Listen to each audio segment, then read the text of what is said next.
L'homme refuse le monde tel qu'il est et pourtant il n'accepte pas de lui échapper.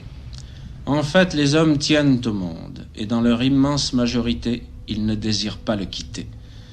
Loin de vouloir toujours l'oublier, ils souffrent au contraire de ne point le posséder assez, étranges citoyens du monde exilés dans leur propre patrie. Sauf aux instants fulgurants de la plénitude, toute réalité est pour eux inachevée. Leurs actes leur échappent dans d'autres actes, reviennent les juger sous des visages inattendus, fuient comme l'eau de Tantale vers une embouchure encore ignorée.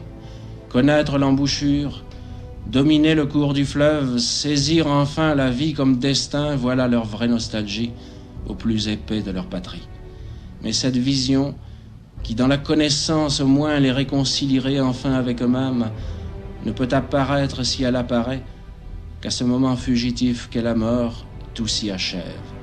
Pour être une fois au monde, il faut à jamais ne plus être. Ici naît cette malheureuse envie que tant d'hommes portent à la vie des autres.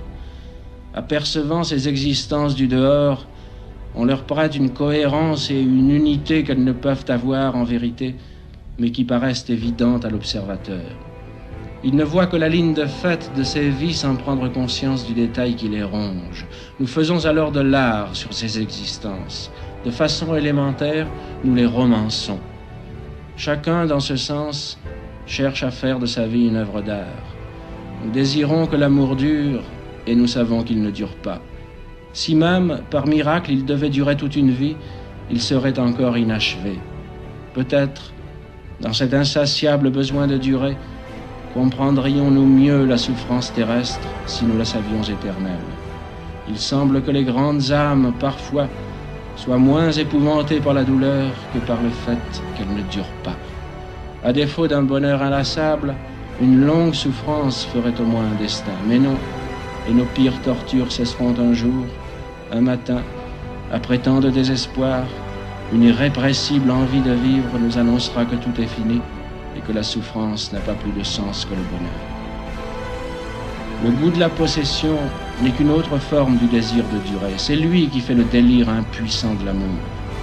Aucun être, même le plus aimé et qui nous le rende le mieux, n'est jamais en notre possession. Sur la terre cruelle où les amants meurent parfois séparés, naissent toujours divisés, la possession totale d'un être, la communion absolue dans le temps entier de la vie est une impossible exigence.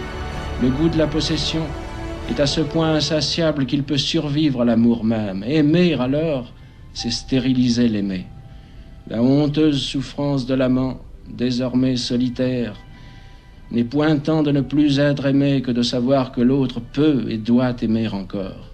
À la limite, tout homme dévoré par le désir éperdu de durer et de posséder souhaite aux êtres qu'il a aimés la stérilité ou la mort. Ceci est la vraie révolte. Ceux qui n'ont pas exigé un jour au moins la virginité absolue des êtres et du monde, trembler de nostalgie et d'impuissance devant son impossibilité, ceux qui, alors sans cesse renvoyés à leur nostalgie d'absolu, ne se sont pas détruits à essayer d'aimer à mi-hauteur, ceux-là ne peuvent comprendre la réalité de la révolte et sa fureur de destruction. Mais les êtres s'échappent toujours, et nous leur échappons aussi. Ils sont sans contour ferme. La vie, de ce point de vue, est sans style. Elle n'est qu'un mouvement qui court après sa forme sans la trouver jamais. L'homme, ainsi déchiré, cherche en vain cette forme qui lui donnerait les limites entre lesquelles il serait roi, qu'une seule chose vivante est sa forme en ce monde, et il sera réconcilié. Il y a donc pour l'homme une action et une pensée possible au niveau moyen qui est le sien. Toute entreprise plus ambitieuse se révèle contradictoire. L'absolu ne s'atteint, ni surtout ne se crée à travers l'histoire. La politique n'est pas la religion, ou alors elle est inquisition. Comment la société définirait-elle un absolu ? Chacun peut-être cherche pour tous cet absolu. Mais la société et la politique ont seulement la charge de régler les affaires de tous, pour que chacun ait le loisir et la liberté de cette commune recherche. L'histoire ne peut plus être dressée alors en objet de culte, elle n'est qu'une occasion qu'il s'agit de rendre féconde par une révolte vigilante. L'obsession de la moisson et l'indifférence à l'histoire, écrite admirablement René Char, sont les deux extrémités de mon arc. Si le temps de l'histoire, en effet, n'est pas fait du temps de la moisson, l'histoire n'est qu'une ombre fugace et cruelle où l'homme n'a plus sa part. Qui se donne à cette histoire ne se donne à rien, et à son tour n'est rien.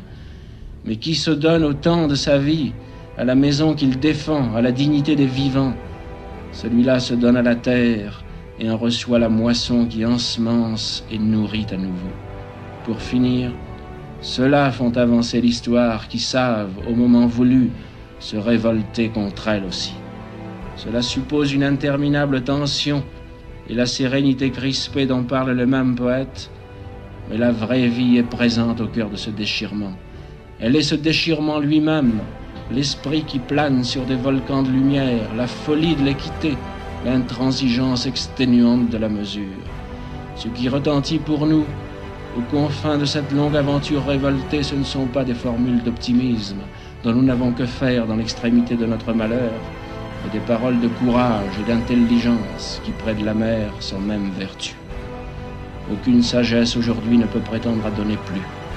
La révolte bute inlassablement contre le mal, à partir duquel il ne lui reste qu'à prendre un nouvel élan. L'homme peut maîtriser en lui tout ce qui doit l'être. Il doit réparer dans la création tout ce qui peut l'être. Après quoi, les enfants mourront toujours injustement, même dans la société parfaite.